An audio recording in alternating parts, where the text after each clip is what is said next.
Hello everyone. आज 25 मार्च। आज हम बात करने वाले हैं एक ऐसे सेक्टर की, एक ऐसे पीएसयूज़ की जिसमें जो है एक चेन सी, आप बोल सकते हैं कि एक कुछ शेयर्स की चेन सी है। हैं तो सारे अलग अलग पीएसयूज़ हैं, लेकिन सारे आपस में हम कहें तो वो इंटरकनेक्टेड से जो हैं वो लगते हैं, क्योंकि सारे जितने भी हैं ये शेयर्स जो हैं एक दूसरे से कनेक्टेड हैं, किसी न किसी तरीके से एक दूसरे से इनको ज़रूरत पड़ती रहती है। और ये काफ़ी अच्छे पीएसयूज़ हैं। पीएसयू है तो ऑब्वियस सी बात है कि इसमें जो है लॉन्ग टर्म आउटलुक जो है बहुत अच्छा है। मैं बार बार जो है यही सजेस्ट करता हूँ कि कोई भी अगर हम इन्वेस्टमेंट के लिए जाते हैं तो उसको शॉर्ट टर्म के रूप में ना देखा जाए। अगर आप एक अच्छी जो है इनकम भी लेना चाहते हैं तो शॉर्ट टर्म के रूप में ना देखें। इन्वेस्टमेंट करनी है तो इन्वेस्टमेंट जो है हमेशा आपका लॉन्ग टर्म का आउटलुक होना चाहिए। तो इसके बारे में हम बात करते हैं। तो ये जो पीएसयू है, जैसे कि आप स्क्रीन पे देख पा रहे होंगे, जो कि मैंने लिखा भी है कि इस पीएसयू सेक्टर को जो है इग्नोर ना करें। अगर आप जो है इन्वेस्टमेंट में काफ़ी रुचि रखते हैं तो इसको भी आप किसी न किसी तरीके से कंसीडर कर सकते हैं। और जो इस पीएसयू का जो नाम है वो पीएसयूज़ हैं इरकॉन, राइट्स, आरबीएनएल, आईआरएफसी। ये सारे के सारे जो हैं आपस में इंटरलिंक हैं, और ये किसी भी तरीके से जो है वो अगर हम इसमें इन्वेस्ट करते हैं तो जहाँ तक हमें लगता है कोई घाटे का सौदा नहीं है, और ये काफ़ी अच्छा जो है एक ऑप्शन हो सकती है हमारे लिए इन्वेस्टमेंट की। तो आइए हम शुरू करते हैं। तो इस जो है चेन में, जो पीएसयूज़ की चेन में, सबसे पहले जो है नंबर आता है इरकॉन का। तो इरकॉन जो है बेसिकली एक स्पेशलाइज्ड कंस्ट्रक्शन ऑर्गेनाइजेशन है, एक गवर्नमेंट ऑफ इंडिया की, जो बुनियादी ढांचा क्षेत्र में निर्माण गतिविधियों और सेवाओं के पूरे स्पेक्ट्रम को कवर करता है। हालांकि रेलवे और हाईवेज निर्माण, ईएचपी सबस्टेशन इंजीनियरिंग और कंस्ट्रक्शन और एमआरटीसी इरकॉन के मुख्य कॉम्पिटेंस एरियाज़ हैं। अब ये जो जितने भी मैं आपको बता रहा हूँ, बताने जाऊँगा, सबके जो हैं वो अलग अलग सेवाएं जो हैं वो प्रदान करते हैं। सबके बिजनेसेस अलग अलग हैं, लेकिन फिर भी कहीं ना कहीं आपस में एक दूसरे से कनेक्टेड हैं और एक दूसरे को जो है compete करते रहते हैं। अब जैसे हम इरकॉन की बात कर ही रहे हैं, तो इरकॉन जो है वो लास्ट ट्रेडिंग सेशन में जो है वो लगभग 2.55 अंक बढ़ के, परसेंटेज में बात करें तो 1.18 की परसेंटेज जो है परसेंट के साथ बढ़ के 218 रुपये 60 पैसे के ऊपर जो है बंद हुआ था। तो इरकॉन उससे प्रीवियस जो है उसकी क्लोजिंग थी 216 रुपये, इसकी क्लोजिंग थी। तो हम अगर इसकी बात करें पूरे लास्ट एक मंथ की परफॉर्मेंस की, तो लास्ट के एक मंथ का परफॉर्मेंस जो है वो आपको पता है कि सारे mid cap, small cap, PSUs, लगभग हर सेक्टर जो है वो ज़बरदस्त तरीके से जो है वो पिटा है। जहाँ तक हम इसकी लास्ट मंथ की बात करते हैं तो लास्ट मंथ में जो है इसकी देखिए अप्स एंड डाउन्स काफ़ी रहे हैं। इसने जो है काफ़ी लो भी बनाया था लगभग 13 मार्च के आसपास, जो कि 185 रुपीज़ के आसपास ये वहाँ तक गिर गया था, 230-35 रुपये से। और जो इसका 52 वीक हाई है वो इसका रहा है 280 रुपये 85 पैसे। और जो पिछले एक मंथ में जो है इसमें लगभग 4.44% का जो है वो डिक्लाइन देखा गया था। और अगर वैसे ही हम इसकी पूरे पिछले एक साल की बात करें तो एक साल में आप देखेंगे कि ये लगभग जो है इसका एक साल पहले जो रेट था 50-52 रुपये के आसपास जो इसका रेट था, और जो पिछले एक साल में जो है इसने अपने इन्वेस्टर्स को बहुत अच्छी खासी जो है इनकम इसने बना के दी है, बहुत अच्छा खासा रेवेन्यू दिया है। लगभग 303.69% की जो है इसमें राइज देखा गया था। तो देखिए कि 200 जो है ये लगभग 50-52 से शुरू होकर अभी इसका रेट जो है एक साल में 218 रुपये जो है इसका रेट है। जबकि इसका ऑल टाइम हाई मैं ऑलरेडी आपको बता चुका हूँ कि 280 रुपये तक जो है ये पहुँच गया था। तो एक अच्छी ऑप्शन हो सकती है जब भी इसमें कहीं पे आपको लगे कि करेक्शन के बाद जो है कोई अपॉर्चुनिटी दिखे, तो मेरे हिसाब से ये एक अच्छी ऑप्शन है, इसको हमें कंसीडर करना चाहिए। तो उसी जो है कड़ी में एक जो अगला जो नाम आता है, वो नाम आता है राइट्स लिमिटेड का। तो इसको जो है बताने से पहले मैं आपसे रिक्वेस्ट करना चाहूँगा कि आप हमारे चैनल पे अगर फर्स्ट टाइम विजिटर हैं, फर्स्ट टाइम आए हैं और उस चैनल को सब्सक्राइब नहीं किया है, तो प्लीज़ हमारे चैनल को सब्सक्राइब ज़रूर कर लीजिए। हम जो है आपके लिए काफ़ी यूज़फुल इन्फॉर्मेशन जो है लेके आते रहते हैं, जो कि आपके लिए काफ़ी हेल्पफुल हो सकती हैं।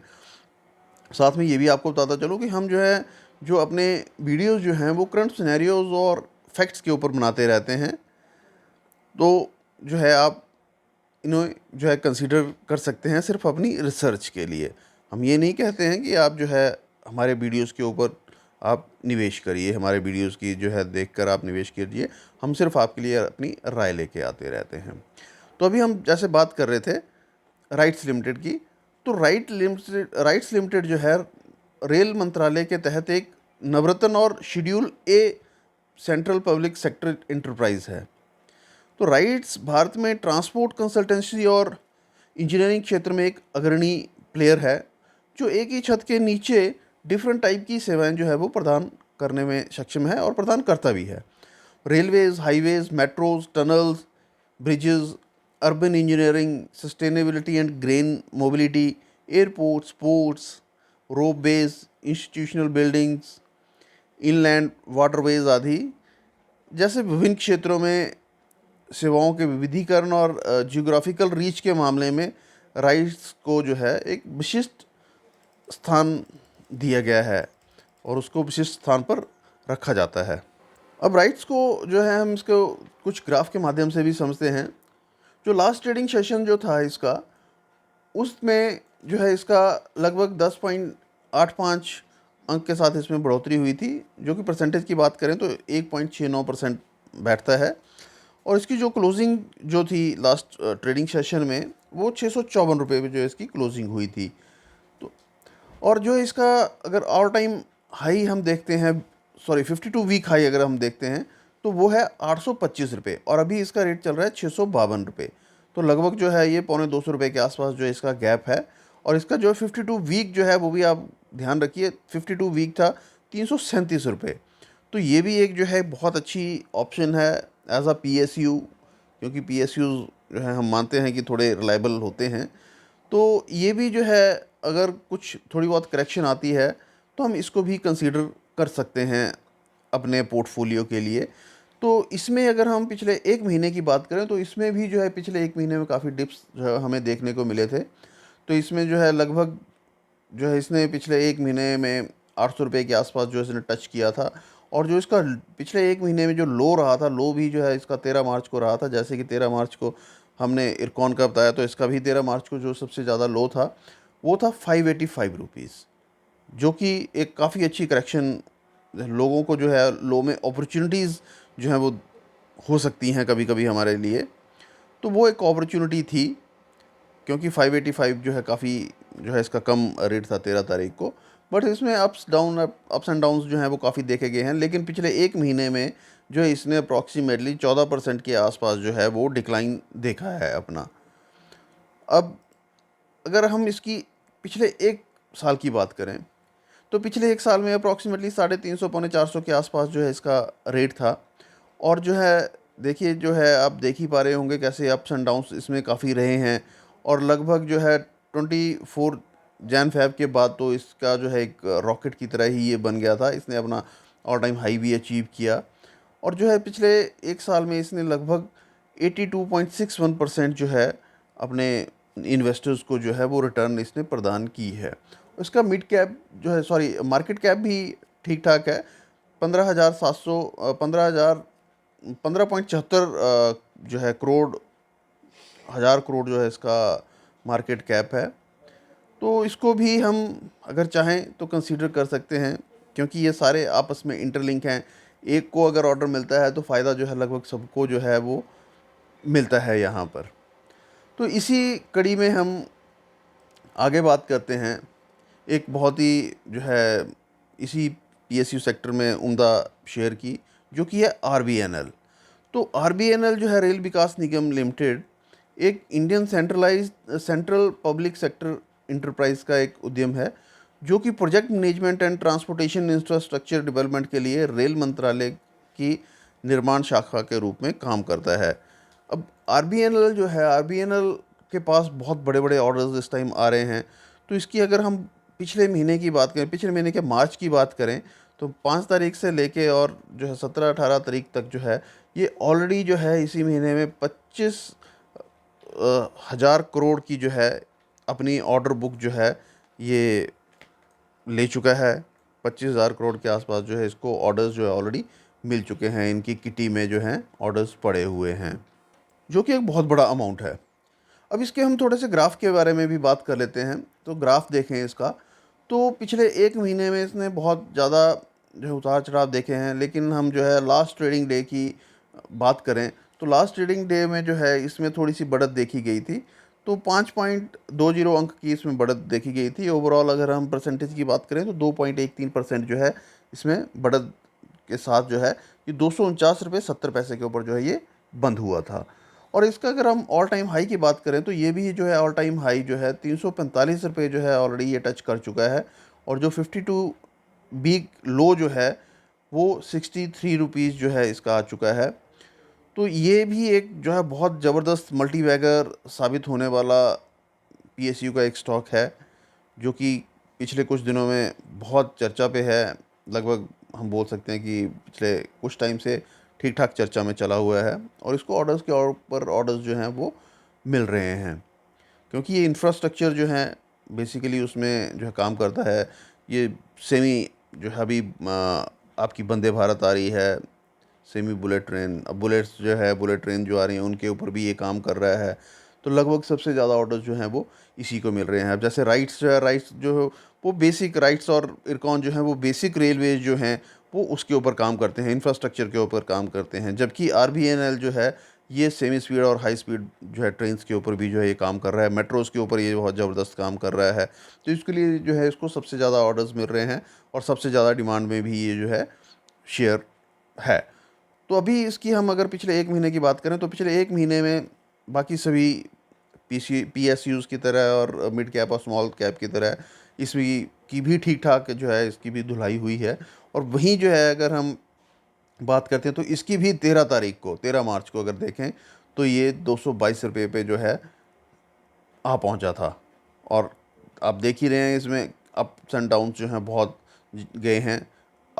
ठीक ठाक ऊपर भी जा रहा है, लो भी आ रहा है, लेकिन फिर भी जो है एक अपनी एवरेज बनाने की कोशिश पूरी कर रहा है। अभी भी ये थोड़ा डाउन है, तो लेकिन आने वाले समय में जो है ये ठीक ठाक जो है ऊपर जाएगा। तो इसमें कोई दो राय नहीं है, कोई शक नहीं है। वहीं पे अगर हम पिछले एक साल की इसमें बात करें तो पिछले एक साल में जो है इसका रेट जो है लगभग 70 रुपीज़ के आसपास था। तो वहाँ से ये चलकर अभी आप इसकी जर्नी देख ही रहे हैं, तो ये ऊपर ही जा रहा है लगभग। और अभी 249 जो है इसका रेट चल रहा है। पिछले एक साल में इसने जो है अपने इन्वेस्टर्स को लगभग 285.94% की जो है इसने ठीक ठाक रिटर्न जो है वो प्रोवाइड की है। और इसका मार्केट कैप की अगर बात करें तो लगभग 52,000 जो है करोड़ के आसपास इसका मार्केट कैप अभी चल रहा है। वहीं पे हम अगर इस कड़ी के एक सबसे दमदार अगर बोला जाए तो कोई इसमें दो राय नहीं होगी, अगर स्टॉक की बात करें इसी पीएसयूज़ के बारे में, रेलवेज़ के पीएसयूज़ के बारे में, तो वो आता है IRFC, Indian railway finance corporation limited. अब इसमें क्या है कि ये जो है पूरे रेलवेज़ का एक तरह से एनबीएफसी है। ये जितने भी ऑर्डर मिलेंगे रेलवेज़ को, चाहे वो आरबीएनएल हो, इरकॉन हो, राइट्स हो, किसी को भी मिलते हैं, तो उनको फंडिंग जो जाती है वो फंडिंग जाती है सिर्फ आईआरएफसी से। तो आईआरएफसी को अगर कहा जाए तो इन सब के ऊपर जो है वो आईआरएफसी बैठा हुआ है। रेट चाहे आईआरएफसी का कुछ भी हो, लेकिन इसमें क्षमता बहुत है। अब जैसे इसको आरबीएनएल की हमने बात की कि 25,000 करोड़ का जो इसको अभी लास्ट मंथ ही इसको मिला है, ऑर्डर मिले हैं, तो इसको फाइनेंसिंग कौन करेगा? फाइनेंसिंग ऑब्वियस सी बात है आईआरएफसी ही करता है सबको। आरबीएनएल को भी, राइट्स को भी और इरकॉन को भी। तो इस सेक्टर में जो है ये आईआरएफसी का बहुत बड़ा रोल सामने आता है। तो आईआरएफसी की अगर हम जो है लास्ट ट्रेडिंग डे की अगर हम बात करें, ट्रेडिंग सेशन की बात करें, तो इसमें जो लगभग 4.25% की इसमें हाइक देखा गया और ये 141 रुपये पे बंद हुआ। वहीं पे अगर इसकी हम लास्ट मंथ की बात करें तो ये भी जो है सेम सबकी तरह जो है ये भी पिछले एक महीने में जो है अपने आप को साबित करने में जो है वो लगा रहा और ऊपर नीचे चलता रहा। इसकी भी ठीक ठाक धुलाई हुई है और ये 124 रुपये पे जो है 13 मार्च को, अब ये नोट करने वाली बात है कि जितने भी यहाँ पे हमने स्टॉक्स देखे सबकी जो है 13 मार्च को जो है एक ज़बरदस्त डीप आया था और 13 मार्च को ही सारे के सारे ये ठीक ठाक पिटाई हुई है इनकी, लेकिन उसके बावजूद ये संभलने की कोशिश कर रहे हैं। तो 13 मार्च को 124 रुपये के ऊपर ये आ गया था और इसने पिछले महीने में लगभग -8% की जो है इसने डिक्लाइन देखा है। वहीं पे अगर हम पिछले एक साल की अगर इसकी बात करें तो एक साल का ग्राफ इसका ठीक ठाक है, लगभग 35 से 45 रुपये के बीच में ये पिछले एक साल में इसका प्राइस था और जो है अभी तक इसने पिछले एक साल में अपने कस्टमर्स को लगभग 426% की जो है इसने एक ठीक ठाक जो है रिटर्न जो है प्रदान की थी। तो ये था एक छोटा सा इनके बारे में रिव्यू। लेकिन अभी जो है एक दो हम आपको जो है बड़ी खबरें भी बताते हैं कि ये सेक्टर इन्वेस्टेबल क्यों हैं, क्योंकि गवर्नमेंट की जो है स्पेशल इनके ऊपर जो है दया दृष्टि बोल लें या नज़र बोल लें, क्योंकि इंफ्रास्ट्रक्चर हमारा ज़बरदस्त जो है बूम हो रहा है। तो कुछ एक खबरें आई थी, हैं तो पुरानी, लेकिन उनको भी बताता चलें, हम आपको बता दें क्योंकि वो इससे रिलेटेड हैं। तो एक खबर आई थी कि Indian railway has proposed an investment of at least 11 lakh crore, 11 lakh crore की जो है वो रेलवे जो है इन्वेस्टमेंट करने वाला है अपने upcoming freight and cargo corridors के लिए। तो जो कि एक बिल्कुल भी किसी तरीके से जो है कम रकम नहीं है। 11 लाख करोड़ रुपया बहुत होता है। तो वो उसके ऑर्डर जो हैं ऑब्वियस सी बात है इन्हीं को जाएंगे। ये 5 से 7 साल के बीच बीच में जो है लगभग 10 इयर्स का जो है इसमें प्रोजेक्शन दिया गया है कि तब तक जो है ये होगा। एक और खबर आई थी, investment boom, PM Modi flags of ₹41,000 crore rail works, ये भी एक न्यूज़ थी। देन उसके बाद जो है एक और न्यूज़ आई थी, the Indian railway will invest at least 7 trillion over the next decade. मतलब अगले 10 साल में जो है वो इंडियन रेलवे जो है 7 ट्रिलियन जो है रुपीज़ जो है वो इन्वेस्ट करने वाली है to lay down 50,000 kilometres of new train tracks. 50,000 kilometre के नए ट्रैक्स बनाने के लिए जो है ये इन्वेस्ट करने वाली है अगले 10 साल में। तो फ्रेंड्स ये था एक छोटा सा तो क्या काफ़ी बड़ा हो गया, एक रिव्यू था। तो हमें इस सेक्टर को जो है किसी तरीके से मिस नहीं करना चाहिए। ये जो है हमारी रिकमेंडेशन भी है, लेकिन फिर भी जो है हम आपको जो है बताते चलें कि किसी भी तरीके का जो है हम आपको सेल परचेज़ के लिए जो है वो प्रेरित नहीं करते हैं, क्योंकि हम जो है सिर्फ आपको दिशा निर्देश, आपको एक रिसर्च के लिए जो है तथ्य प्रेजेंट जो है आपके लिए करते हैं। तो उस प्रेजेंटेशन के हिसाब से जो है आप आगे की रिसर्च कर सकते हैं, लेकिन हमारी तरफ से आपको कोई भी निवेश की सलाह नहीं है, क्योंकि निवेश हमेशा आपके विवेक के ऊपर निर्भर करता है और जो निवेश जो है पूरी रिसर्च के बाद ही करना चाहिए। वहीं पे अगर आप हमारे चैनल पे फर्स्ट टाइम आए हैं तो और हमारे चैनल को सब्सक्राइब नहीं किया तो प्लीज़ हमारे चैनल को लाइक, शेयर और सब्सक्राइब जरूर करिएगा और ज़्यादा मार्केट अपडेट्स के लिए हमारे साथ बने रहें। तब तक के लिए नमस्कार, धन्यवाद।